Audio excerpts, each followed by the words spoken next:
जे आसंता काली 13 तारीख सकाल जो मंगल आरती कार्यक्रम आरंभ होब से समय रे राज्य सरकार मंत्रिमंडल समस्त सदस्य पुरी को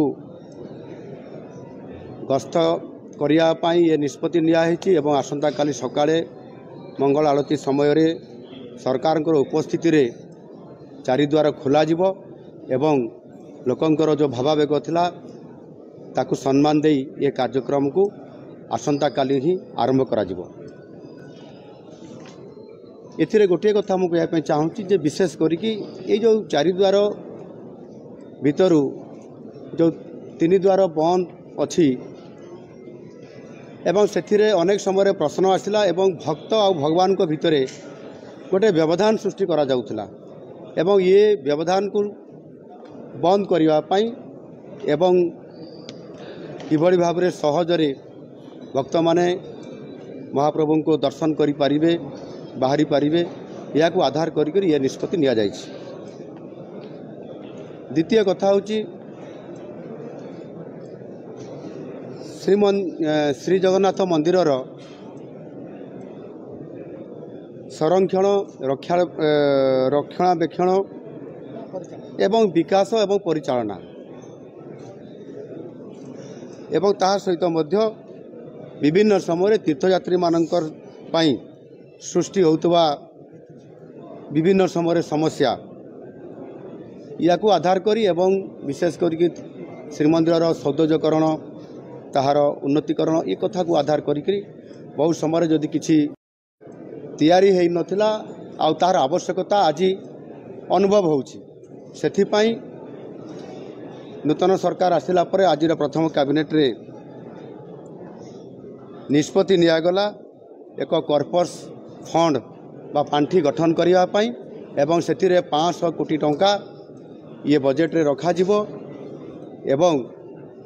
हठात कौन सी परिस्थिति आसिले तार मुकाबला करिया पई एवं संरक्षण करिया पई करा जिवो सेति पई कॉर्पस फंड गठन करा गला 500 कोटी टंका सेथिरे व्यवस्था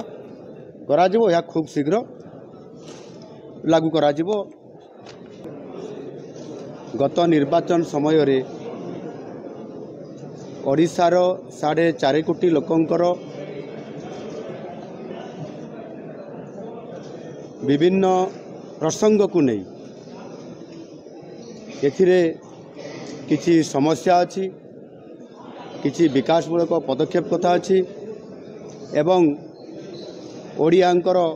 अस्मिता उपर संकटर कथा भी अछि तो ताकू गुरुत्व देई आज नूतन भाव में सरकार दायित्व नेला परे जो कैबिनेट बैठक है से विशेष करके 4टी प्रस्ताव इथिरे निया जाइछि। प्रथम प्रस्तावटी है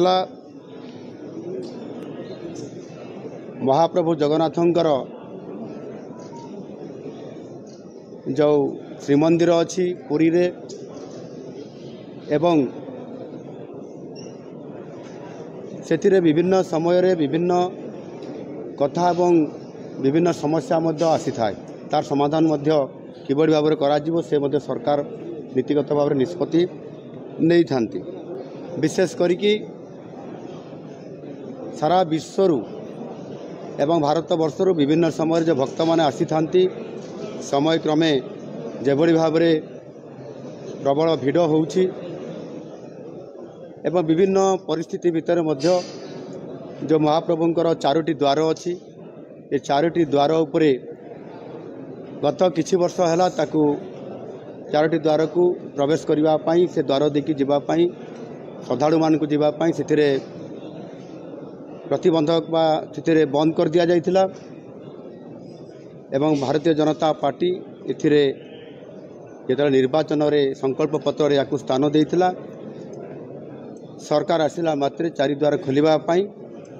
एवं सरकार आसिला परे जेहेतु प्रतिश्रुति दिया जाइथिला एवं 4.5 कोटी लोकंकर भावावेग कथा एथिरे अछि आज ये कैबिनेट रे प्रथम प्रस्ताव रे निष्पत्ति निया गला